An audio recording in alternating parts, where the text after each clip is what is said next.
안녕하세요. 이번 시간에는 2회 기능사 2회의 전기이론 문제를 풀도록 하겠습니다. 1번 문제고요. 자, 첫째 시간에 했었던 내용들 또 이제 반복해서 여러 번 나오니까 기억을 좀 해두시면 좋을 것 같고요.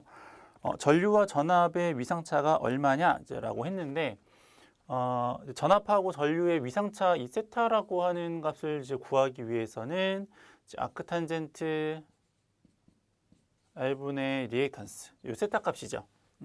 이게 이제 뭐냐면 얘가 세타인데 얘가 임피던스고 얘가 저항이고 얘가 이제 리액턴스다 보니까 우리가 이 세타 값을 구하기 위해서 이렇게 탄젠트 값을 이제 이용을 하는 거고요. 이 탄젠트 값이 탄젠트 세타가 R분의 리액턴스니까 이 세타 값을 구하기 위해서는 이제 탄젠트를 넘겨서 이렇게 마이너스 1승 역수라는 뜻이에요. 탄젠트의 역수. 그래서 이걸 이제 넘겨서 이제 아크탄젠트 이제 R분의 리액턴스를 하면 이 세타 위상값을 알 수가 있다라고 하는 거고, 저항값 탄젠트 아크탄젠트의 저항이 4. 그 리액턴스 값은 우리가 이제 유도성 리액턴스라는 게 있고 이제 용량성 리액턴스라는 게 있잖아요, 그렇죠? 그래서 요거는 이제 위상 이제 허수, 그러니까 우리가 이제 실수하고 허수에 대한 관계에 있어서 이 허수를 이제 J라고 하는데, 요 실수하고 요 허수 간의 이 각도가 얼마만큼 차이가 나냐면 이제 90도만큼의 차이가 나는 거죠. 그래서 이 J라는 게 붙으면은 90도만큼의 차이가 있다라고 위상으로는 차이가 있다라는 거를 이제 알고 계시면 좋겠고, 유도는 이제 J이고 용량성은 이제 마이너스 J이다 보니까 각도상으로 따지면 얘는 90도, 얘는 마이너스 90도다 보니까 요거 이제 그림으로 그리면 이거죠. 여기가 J이고 여기가 마이너스 J거든요. 그러면 서로 정반대 방향인 거죠. 그래서 이 유도 리액턴스하고 용량성 리액턴스를 같이 계산할 때는 둘 중에 큰 거에서 작은 거를 빼면 전체 리액턴스 값이 나온다, 이렇게 보시면 될 것 같아요. 그래서 유도성 리액턴스랑 용량성 리액턴스 중에서 큰 놈에서 작은 놈을 빼시면 돼요. 그럼 전체 리액턴스 값이 나오는 거고, 유도성 리액턴스가 15죠. 그러면 얘가 15 마이너스 12, 얘가 더 큰 거니까 해서 이렇게 계산을 하면 이게 이제 세타 값이 나오는 거고, 그렇게 해서 계산을 하면 37도가 나오니까 답은 2번이 되겠다라고 하는 겁니다. 기능사에서는 약간 조금 어려운 개념일 수도 있는데 뭐 요런 직각삼각형에 대한 개념이나 아니면 요런 허수에 대한 개념들은 알고 계셔서 나쁠 게 없으니까 기억을 좀 해 두시면 좋을 것 같아요. 이렇게 위상각 구하는 거는 솔직히 기능사에서 요런 거를 물어보는 거는 흔치는 않아서 요거는 뭐 그냥 뭐 그러려니 한다고 할지라도 계속 설명드렸던 요 직각삼각형에 대한 거, 그리고 유도성 용량성에 대한 요런 내용들은 기억을 좀 해두시는 게 좋습니다. 2번 상자성체는 무엇일까요? 3번이고요. 이거 상자성체, 반자성체, 강자성체에 대한 거는 전에 첫 번째 1회 때 문제에서 이제 설명을 드렸으니까 보시면 될 것 같아서, 그 2번의 중에서는 3번만 이제 상자성체고 1, 2, 4번이 이제 반자성체죠. 3번 시력값이 314일 때 평균값이 얼마일까요?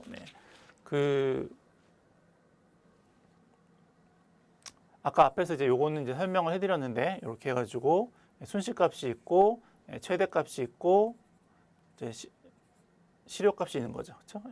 순시고 요건 최대고 요거는 이제 시력값. 이제 요거 말고도 이제 평균값이라는 게 있어요. 그래서 거기 그 밑에 표를 보시면 각각 파형에 대해서 평균값이 어떻게 구하는지 이제 나와 있고요. 대표적으로 일반적으로 많이 나오는 게 정연파에 대한 평균값이 많이 나오는데, 정연파에 대한 평균값은 거기 보면 이제 파이분의 2루트 2 이래가지고 약간 식이 복잡해 보이긴 하는데, 그 앞에 있는 부분만 계산하면 0.9예요. 시력값에다가 0.9를 곱하면 평균값이 된다, 이렇게 기억을 하셔도 될 것 같고요. 그렇게 해서 계산을 하면 답은 2번이 됩니다. 그래서 그 식의 모양들도 좀 기억을 해두시면은 가끔 이제 물어보는 경우가 있어서 일반적으로는 정연파를 이제 많이 물어보기는 하는데 보통 구형파 같은 경우도 기사 시험에서 이제 물어보는 경우가 있거든요. 그래서 거기 나오는 표들은 기억을 좀 해두시면 좋겠고 어쨌거나 정연파에서의 평균값은 시료값에다가 0.9로 곱하면 된다더라. 이제 그 정도로 이 문제는 하고 넘어가면 될 것 같아요. 그래서 계산하시면 답은 2번이고요. 4번. 자기 인덕턴스 코일에 대한 상호 인덕턴스는 어떻게 될까요? 네. 이럴 때도 했었는데 상호 인덕턴스는 어떻게 구한다라고 했냐면 결합계수에다가 이제 자기 인덕턴스를 이렇게 곱하면 이게 이제 상호 인덕턴스에 대한 값이 되는 거고 이제 문제에서처럼 누설자속이 없다라고 했을 때는 이 결합계수가 1이다라고 하는 말하고 이제 동일해요.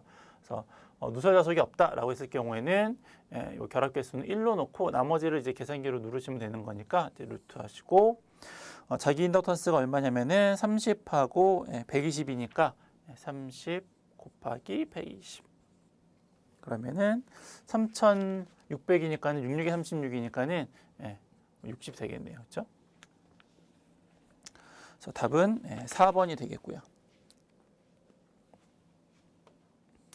앞에서도 1회 이제 문제 풀 때도 말씀드렸는데 단위는 좀 잘 봐두세요. 요거는 이제 자기 인덕턴스 단위가 미리 헬리고 최종적으로 물어보는 것도 미리 헬리니까 이제 계산을 그대로 했었는데 만약에 시험에서 그렇게 나올 수도 있거든요. 얘는 요거랑 요거는 그냥 헬리로 나오면서 미리 헬리로 구하라. 이제 뭐 그렇게 물어보는 경우도 있고, 아니면 이제 뭐 거꾸로 하는 경우도 있으니까는 문제 푸실 때, 특히 계산 문제 푸실 때에는 단위를 조금 잘 봐두시면 좋을 것 같아요. 5번.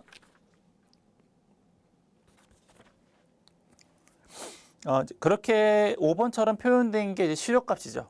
시료값이 이제 그렇게 표현되는 거고, 50 루트 2, 사인 앞에 붙은 50 루트 2는 최대값인 거고요. 그 중에서 루트 2를 뺀 50은 이제 시료값이 되는 거죠. 그리고 이 전압은 이제 6분의 파이니까는 180이니까는 30도의 위상차를 갖는 이제 그러한 전압이다라고 우리가 이제 기억을 좀 해두시면 좋을 것 같고, 걔를 이제 복소수로 표현하면은 어떻게 될까요? 이제 복소수로 표현한다라는 거는 이제 허수, 아까 그 설명드렸던 그 J라는 값이 들어간 식으로 표현을 하는 게 이제 복소수로 표현을 하는 거고요. 일단 걔를 약간 전압이죠. 걔를 이제 표현을 하면은 시료값이 50이고 위상차가 이제 6분의 파이만큼 그 이제 시료값을 이렇게도 표현을 할 수가 있어요. 그래서 시료값이 50이고 위상차가 마이너스 6분의 파이만큼 나는 전압이다라고 이제 표현을 할 수가 있고, 요거를 허수값으로 표현을 하게 되면 이제 이렇게 표현이 되는데 코사인 마이너스 6분의 파이 플러스 J의 사인의 마이너스 6분의 파이 이렇게 이제 표현이 가능하죠. 요 식을 이렇게 풀어서 쓰면은 이런 모양이 돼요. 그러니까는 예를 들어서 이렇게 표현된 값이 있으면 요거는 V의 코사인 세타 플러스 V의 사인 J의 V의 사인 세타 뭐 이렇게 식을 쓸 수가 풀어서 쓸 수가 있어요. 이게 왜 이렇게 되는지를 설명하려면 또 그림을 그려가지고 설명을 해야 되니까 지금은 뭐 이런 시간은 아니니까 이제 그렇다라고 이제 알아두시면 좋겠고, 어쨌거나 이제 그렇게 되다 보니까 이렇게 이제 식이 정리가 됐는데, 여기서 이제 또 한 가지 아셔야 될 것이 코사인에 여기에 각도에 마이너스가 붙었을 때에는 요거는 마이너스가 있으나 없으나 값이 똑같아요. 그러니까 예를 들어서 코사인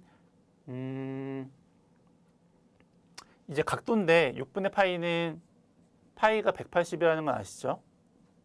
그러면 6분의 파이는 얼마냐면 6, 38이니까 이거 30도예요. 만약에 이제 코사인 30도다. 그리고 코사인 마이너스 30도다. 이런 값이 있으면 얘랑 얘랑은 값이 똑같아요. 그래서 여기가 마이너스 붙으나 붙지 않으나 결과값이 똑같기 때문에 걔를 또 설명하려면 또 그래프도 그려야 되는데 어쨌거나 지금 이론 시간이 아니니까 50에다가 요거는 그냥 코사인 30도 이렇게 쓰는 거랑 똑같아요.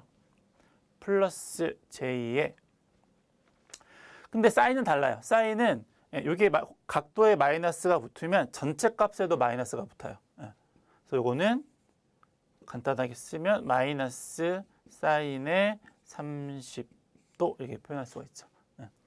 그래서 결과적으로 요거 코사인 30도는 얼마냐면 2분의 루트 3이고요. 사인 30도는 얼마냐면 요거는 2분의 1이에요. 그래서 요거를 정리를 하면은 2 나누면 25죠. 25의 루트 3 마이너스 J의 25가 답이 되겠고요. 답은 이제 3번이 되겠다라고 하는 거죠. 요거 이제 아마 이론 시간에 이제 요런 이제 뭐 복소수 그쵸? 뭐 페이저 뭐 이런 거에 대해서 이제 설명을 이제 들으셨던 분은 조금 더 이해가 가겠고 안 되시는 분들은 조금 어려울 수는 있는데 어쨌거나 요 개념들 요게 요런 거를 뭐 이제 이렇게 표현할 수가 있다더라 하나 좀 익혀 두시면 좋을 것 같아요. 넘어가겠고 6번 무효 전력이 얼마일까요? 했었죠? 무효 전력 여기 피상이고 여기 유효고 여기 무효고 그쵸? 무효에는 피상분에다가 뭘 곱하면 무효라고 했냐면 피상에다가 각을 안 끼고 놓은 거니까 사인 세타를 곱하면 무효분이다 라고 설명을 해드렸어요. 그래서 어떤 회로에 이제 이렇게 이제 전류가 흘렀죠. 전압 뭐 계속 나오니까는 혹시 뭐 이론 못 들으시고 문제만 푸시는 분도 계실 것 같아서 여기 이제 보통 이제 뭐 이렇게 많이 이제 표현을 하죠. 뭐 이제 오메가 세타가 오메가 t 같은 게 뭐 붙건 안 붙건 이제 뭐 그거는 나중에 보고 이렇게 되는 게 순식값이고, 요게 최대값이고, 요거는 이렇게 루트 2v의 사인 세타라고도 쓸 수 있는 거죠, 그렇죠? 요거는 시력값.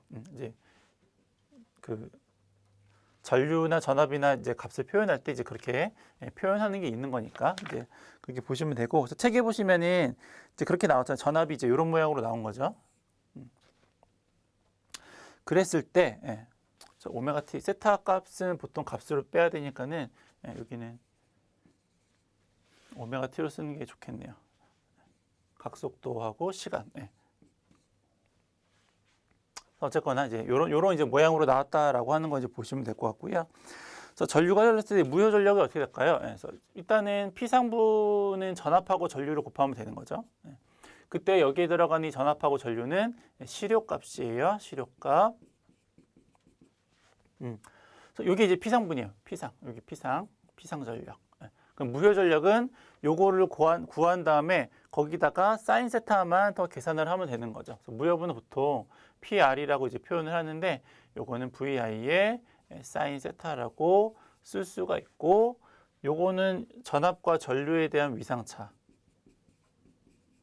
마찬가지로 요 놈은 시료값이라고 이제 기억을 하시면 될 것 같고, 이건 단상일 경우에 이렇게 구하는 거고, 삼상일 경우에는 마찬가지로 앞에 루트 3을 더 계산을 하셔야죠. 곱하셔야죠. 그래서 이렇게 이제 됐다라고 치면 전압은 얼마냐면 시료값이 전압은 100 곱하기, 그렇죠? 이게 루트 2 빼인 이게 시료값이라고 말씀드렸어요. 100에다가 전류는 10 곱하기 사인. 위상차, 전압하고 전류의 위상이 얼마만큼 차이가 나냐면 전압은 0이고 전류는 마이너스 6분의 파인데 어차피 차이니까는 뭐 그 부호가 중요한 건 아니고 6분의 파이는 얼마였냐면 30도였죠. 아까 앞에서 했는데 파이가 180이니까 그래서 요걸 이제 계산하면 되는데 사인 30도는 얼마라고 했어요? 앞에서 2분의 1. 그렇죠? 그럼 답이 이제 500이 되겠네요. 답은 3번이 되겠고 단위는 VAR이고요. 만약에 아까도 말씀드렸지만은 얘는 단위가 VAR이 얼마냐 이렇게 물어봤는데 얘가 킬로 VAR 얼마냐 이렇게 물어볼 수도 있잖아요. 그렇죠? 예. 그랬을 경우에는 여기다 곱하기 10의 마이너스 3승을 하셔야죠. 예. 킬로를 바꾸기 위해서. 그러니까 이렇게 나올 수 있으니까는 계속 이제 단위를 잘 보셔야 된다고 계속해서 누누이 말씀을 드리는 거예요. 그것 때문에 실수해서 떨어지면은 얼마나 가슴이 아프게 다 풀었는데. 그렇죠? 별거 아닌 것 때문에 떨어지면. 7번. 네. 접속 방법을 옳게 설명한 것은 무엇일까요? 그림을 한번 그리죠. 저항이 있는데 저항이 3개가 있어요. 그러니까 3개를 이렇게 직렬로 연결할 수도 있고요.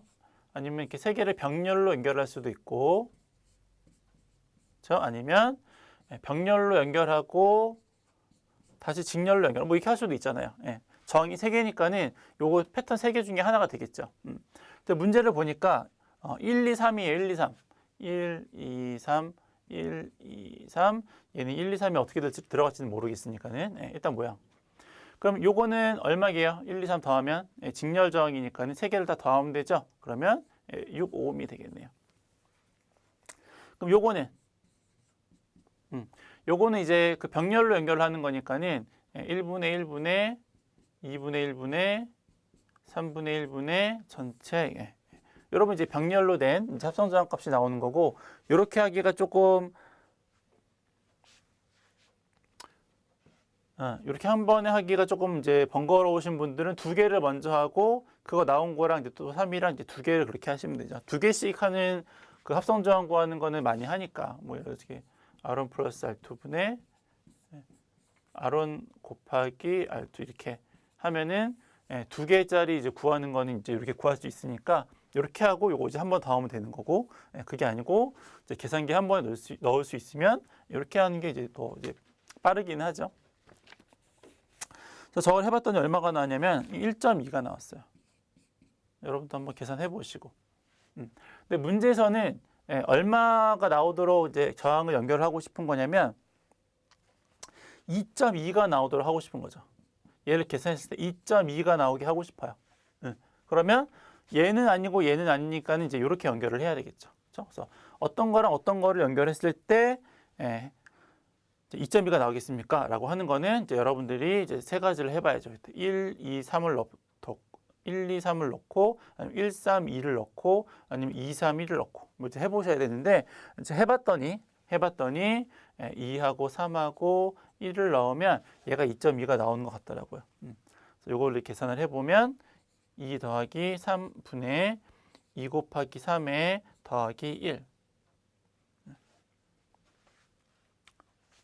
밑에가 5고 위에가 6이니까는, 그렇죠? 여기가 6이고 5니까 1.2가 나오잖아요.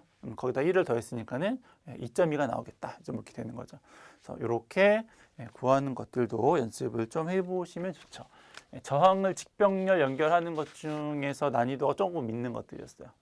보통은 이제 뭐 병렬 합성저항 구하십시오, 뭐 직렬 합성저항 구하십시오, 뭐 이렇게 값이 다 주어진 상태에서 결과값을 이제 물어보는 문제가 나오는데, 이렇게 해서 물어보는 건 조금 이제 난이도가 있는 문제죠.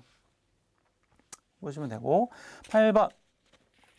앞에서 했던 거죠. 중첩의 원리. 여기서 이제 그림 아까 이렇게 그렸었죠. 이렇게 해가지고 저기 전류원 있고 전압원이 있는 경우에 개방하고 단락해서 어떤 특정한 회로에 흐르는 전류값을 구할 수 있다더라. 뭐 하는 거. 2번이고요. 9번. 도체에서 임의의 도체를 일정 전위의 도체로 완전히 포위해서 전개를 차단하는 것을 정전차폐다라고 합니다. 설명도 있으니까는 10번 납축전지의 전핵. 전핵은 이제 그 플러스 마이너스 이온이 이동하는 뭐 길 같은 걸로 이제 보시면 되죠. 이제 액체 같은 걸로 이제 채워져 있는데 그 액체가 이온이 이동할 수 있는 액체라고 이제 보시면 될 것 같아요. 전핵이고, 납축전지는 이제 물건 황산을 전핵으로 사용을 하니까 답은 이제 4번이 되겠습니다. 그 밑에 풀이에 있는 식들도 한번 봐두시고. 11번. 전류가 얼마냐? 그림 그려보면 되죠. 뭐 이렇게 생겼을 때 전류가 얼마냐 이렇게 물어본 거고, 전압은 얼마냐면 220V라고 했고 220V라고 했고 그리고 인덕턴스는 0.5 헨리. 저항값 아닙니다. 오음이 아니죠. 헨리죠. 그리고 주파수가 60Hz 이렇게 나온 거죠. 그때의 전류가 얼마일까요? 이렇게 물어본 건데 일단 전류를 구하는 거는 이제 요걸 이제 계산하면 리액턴스가 나올 테니까 유도성 리액턴스 분의 이제 전압으로 계산을 하면 되죠.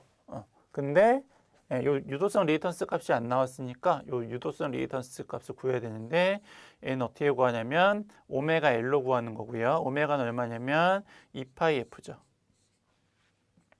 그럼 2파이 곱하기 주파수는 60Hz라고 했고요. 인덕턴스에 대한 값은 0.5라고 했으니까 이렇게 하면은 요 리액턴스 값이 나오겠네요. 그렇죠? 계산기를 눌러봤더니 아니 따로 안 해봤네요. 얘를 이제 여기다 대입을 하면 돼요. 얘를 계산기를 따로 안 눌러서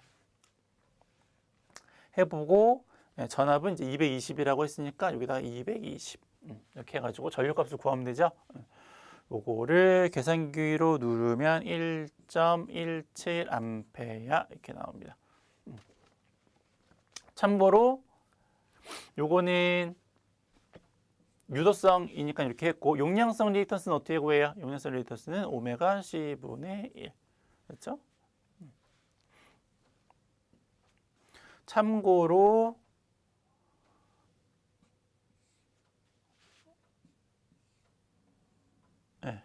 복소수를 표현할 때는 이제 이렇게 표현을 하게 되겠죠.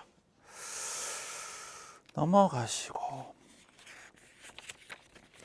그래서 11번은 답이 4번이고요. 12번 전하의 성질에 대해 설명이 옳지 않은 것은 같은 거는 밀어내고 다른 거는 끌어들이죠. 그러니까 여기 전하라고 해서 그런데 자석 생각하시면 되잖아요. 그렇죠? 자석. N극하고 S극이 있어요. 서로 다른 거죠. 다르면 어떻게 돼요? 서로 끌어들이죠. 만약에 N극하고 N극하고 N극이면 어떻게 돼요? 서로 밀어내죠. 전하도 똑같아요. 플러스 마이너스면 플러스면 이렇게 되는 거니까. 그렇죠?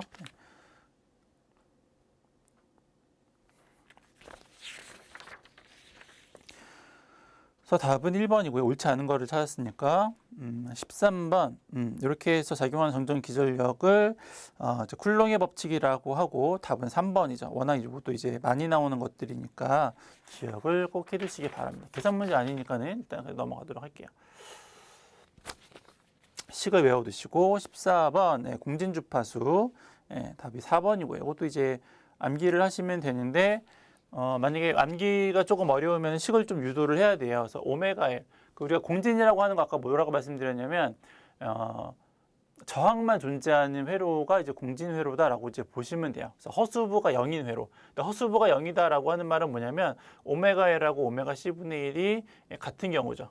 아까 그 설명드렸잖아요. 이렇게 서로 그 유도성 리액턴스하고 용량성 리액턴스는 서로 반대값을 가지고 있어요. 위상이 90도니까 전체적으로 180도가 차이가 나서 두 값이 만약에 존재하면 두 개를 빼면은 이제 전체 리액턴스 값이 나온다라고 했는데 허수 값이 0이 되려면 유도성 리액턴스하고 용량성 리액턴스하고 같으면 그러면 이제 빼버리면 이제 0이 되니까 결국은 저항만 남아서 이제 공진 회로가 된다라고 하는 거거든요. 그래서 이렇게 해서 이 오메가라고 하는 게 이제 2파이 F니까 그렇게 해가지고 이제 뭐 식을 넘겨가지고 정리를 할 수도 있어요. 기억이 안 나면. 일단은 암기를 해두시면 좋죠. 그래서 공진 조건은 공진 주파수 F가 그렇다더라. 답은 이제 4번이고요. 15번 합성 컨덕턴스는 어떻게 될까요? 컨덕턴스는 뭐냐면 저항분의 1이 컨덕턴스죠. 우리가 G라고 보통 이제 많이 쓰는데 저항분의 1, 저항을 뒤집은 값이 이제 컨덕턴스고 그래서 단위가 뭐예요? 단위가 뭐냐면 모우죠. 저항은 오hm, 컨덕턴스는 모우, 임피던스도 오hm. 역수를 취하면은 다 이제 저항이 이제 뒤집어지는 거다라고 이제 보시면 되는 거죠. 어쨌거나 컨덕턴스를 구하라고 했으니까 이제 얘를 구하면 되는 거고. 그러면 일단은 합성저항 값을 한번 구해보죠. 뭐 직렬로 연결했대요. 저항 두 개를 직렬로 연결을 했는데 그 저항 값이 얼마냐면 2하고 3이었죠. 그럼 전체 합성 저항 값은 얼마냐면 5ohm이죠. 근데 그거를 컨덕턴스로 바꾸셔야 되니까 5분의 1이네요. 그렇죠? 답은 0.2모가 되니까 답은 1번이 되겠네요. 그렇죠? 임피던스의 역수는 어드미턴스, 리액턴스의 역수는 서셉턴스, 저항의 역수는 컨덕턴스, 뭐 이렇게 되는 거죠. 그래서 15번 이렇게 풀었고, 16번 어떤 소재인지는 모르겠는데 주파수를 2배 증가시켰더니 전류가 반으로 줄었대요. 이 소자의 종류가 무엇일까요? 전류하고 어떤 소자에 대한 관계인데 임피던스인 거죠. 저항은 아닐 테고, 왜냐하면 저항은 이제 주파수랑 상관이 없으니까. 그러면 여기에 들어가는 임피던스 값은 용량성이거나 아니면 이제 유도성이겠죠. 그렇죠? 저항은 이제 주파수랑 상관이 없으니까. 여기 나오는 요 오음이 뭐냐면 2파이 F니까 요거 이제 주파수랑 관계가 있는 거죠. 그렇죠? 그래서 문제가 어떻게 되냐면 주파수를 증가시켰더니 전류가 줄었다고 그랬어요. 그렇죠? 주파수를 증가를 시켰을 때 얘가 줄어야 되겠죠. 그럼 그렇게 하기 위한 거는 뭐냐면 유도성 리액턴스네요. 그렇죠? 용량성은 될 수가 없는 게 용량성을 한번 넣어볼까요? V가 얘가 2파이 F니까 2파이 FC 분의 1이잖아요. 역수니까는 얘는 V에 2파이 FC가 되니까 요거는 이제 주파수하고 전류하고 비례하는 관계가 되는 거여서 주파수가 올라가면 전류도 같이 이제 올라가는 거죠. 얘는 안 된다. 요거 다시 한번 정리를 해보면 얘는 2파이 FL 분의 V 이렇게 되는 거니까, 그렇죠? 그럼 이게 줄어들면 반비례하는 관계니까 이제 증가하면 반비례하는 관계니까는 전류가 줄어들겠다 이렇게 되는 거죠. 답은 유도성 리액턴스. 뭐 다른 말로 이제 코일이죠, 코일. 인덕턴스니까 이렇게 코일.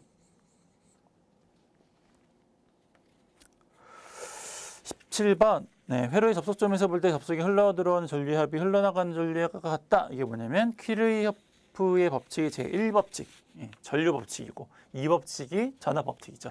어떤 폐회로 안에서의 전압 강하를 모두 합하면 처음에 인간 전압하고 똑같다. 이제 그게 2법칙 전압 법칙이고 요거는 어디에서 어느 점을 기준으로 했을 때 들어가는 거랑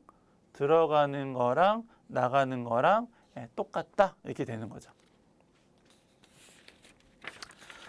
그래서 이건 답이 1번이 되겠고요. 18번 전류계 직전 범위를 확대시키기 위해서 병렬로 연결하는 거 분류기 1회 때 설명을 드렸고 19번 이렇게 가격에 비해 성능이 우수하고 널리 사용되는 콘덴서를 보통 세라믹 콘덴서라고 한다라고 보시면 될 것 같아요. 20번도 했죠? 그냥 한 번만 그냥 여기다 설명드릴게요. Y 결선하고 델타 결선하고 이 세 개의 저항값이 다 똑같을 때 사용하는 방법이에요. 다르면은 좀 더 복잡한 식에다가 대입을 해야 되는 거고, 이 세 개가 똑같을 경우에 Y를 델타로 바꾸거나 델타를 이제 Y로 바꿀 수가 있는데 그때에 얘가 세 개를 하나로 합치는 거니까는 세 개가 하나로 합치는 거니까는 3배가 되겠죠, 그렇죠? 요거는 하나를 세 개로 쪼개는 거니까는 3분의 1배만큼이 되겠죠. 그래서 이렇게 해서 기억을 좀 해두시면 좋겠습니다. 그래서 2회 전기 이론 문제를 모두 풀었습니다. 수고하셨습니다.